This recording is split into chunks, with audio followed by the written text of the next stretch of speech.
Hi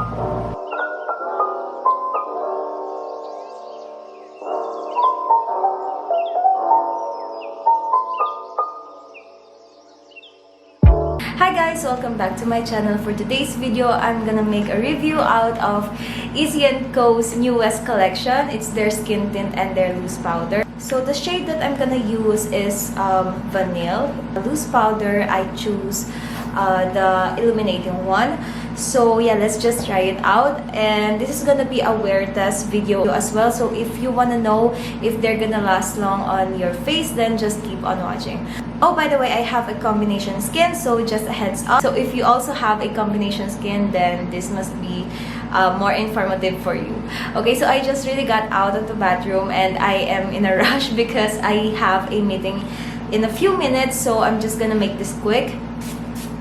So this side, I'm gonna apply this primer and then this one without a primer.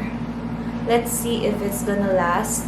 Oh, by the way, this is just a blurring primer. So let's see if it will still look good even though I didn't apply a primer. So with this right side, I'm gonna apply the skin tint with the sponge. Okay, so here is the box. It also contains the how to use, the ingredients, and the warnings. And also, as you can see here, they are vegan, cruelty-free, and gluten-free. So here is the skin tint. So this is what it looks like here. And then, as you can see here, they have the how to use the skin tint, and also it has an information about this. It says here that this is an oil-free tinted moisturizer. And it also has a SPF 35, UVB, and UVA. Let's try it out. I'm actually very excited to use this.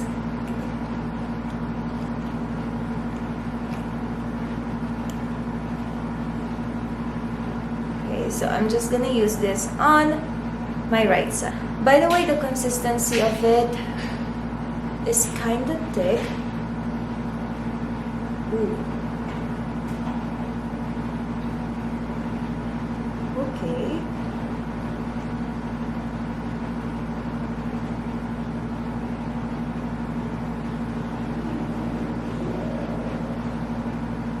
I am pleased because look at that. My gosh. Okay, since we're using the beauty blender, this is not enough. So I'm just gonna use another pump. But I think the coverage of it is already great. Just a half pump for my forehead. I think this is the right shade for me as well. Here it is. Here it is blended out with the beauty sponge. And as you can see, it is so flawless, so seamless, and look at that glow. So I'm just gonna use this here. Okay.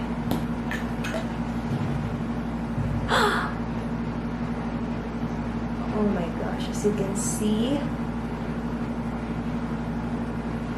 Okay, so when I blend it out with my fingers, it is so streaky, but at the same time, you can easily blend it out. And yeah, at first, it is scary because it is so streaky, like naghihiwala yung oil and yung coverage. But when you blend it out, okay, so the downside is that it's so hard to pump the product out. I don't know why.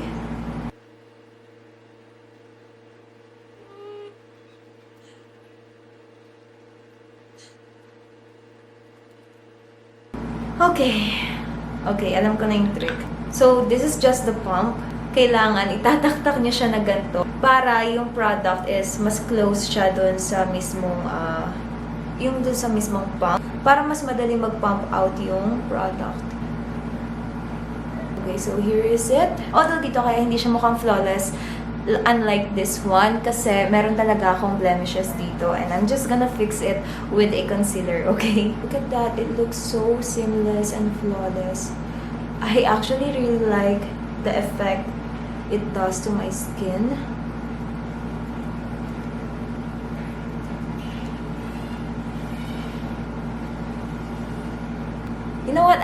really don't feel anything at all.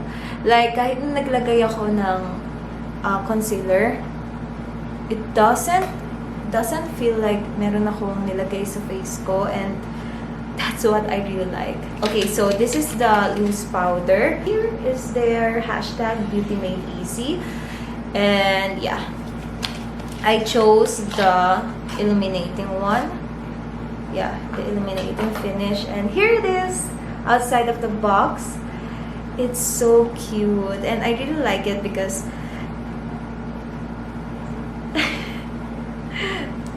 okay, so aside from Hailey Beauty, Okay, so aside from Hailey Beauty, I've never seen a packaging of loose powder aside from Hailey Beauty, which is a local brand as well. But yeah, this is so helpful whenever you're outside and then you just really want to retouch. And then it also comes with a puff and with a separator as well. And yeah, it just looks so clean, and I really like it. So yeah, as you can see, it has a net on the inside so that it wouldn't be as messy as other loose powders. So I really like it because they thought of this idea. Okay, so let me just apply it.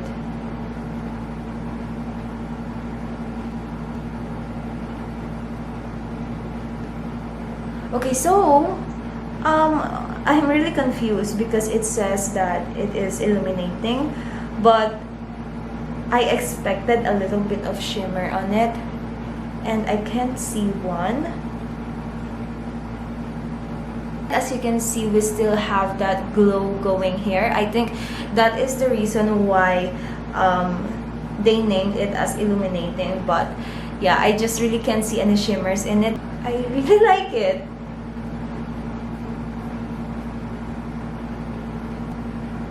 I really like it, guys. Look at the difference it made on my face. I mean, this one, it sure does look kind of greasy, but this one, look at that glow. I like it. I really like the puff as well because it's so soft. So yeah. Okay, I think I'm done. I think I put on way too much, but I can't stop using it.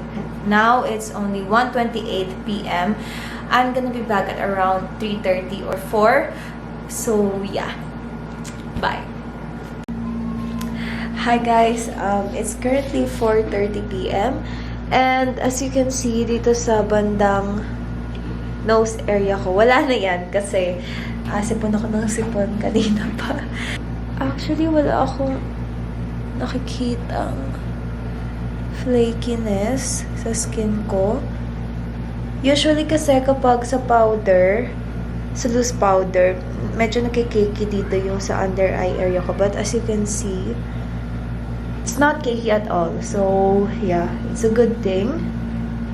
And yeah, andyan pa rin yung konting shine ng loose powder. So for the illuminating powder, they didn't use shimmer, but instead they used the diamond powder. They infused the powder with the diamond powder, which has light reflective particles. So that's why kahit wala siyang shimmer, may glow pa rin yung skin ko, as you can see here. Ayan, hindi siya straight up na matte. I'm gonna remove my makeup at around 6 o'clock. I'm gonna update you guys. Bye! It is currently 6:30 p.m. and as you can see, the blush is still there and medyo nag-oil up ako dito. But I do have a combination skin, so I don't know how it will turn out with an oily skin. And yeah, just a little reminder that not everything that will work for me will work for you kasi we all have different types of skin. Medyo nawala na yung coverage ng concealer ko dito. And actually, yung skin tint naman is hindi naman high yung coverage ng skin tint. So, I don't really expect any coverage at all from the skin tint itself. But yeah, as you can see, hindi nag-dry up yung under eye area ko.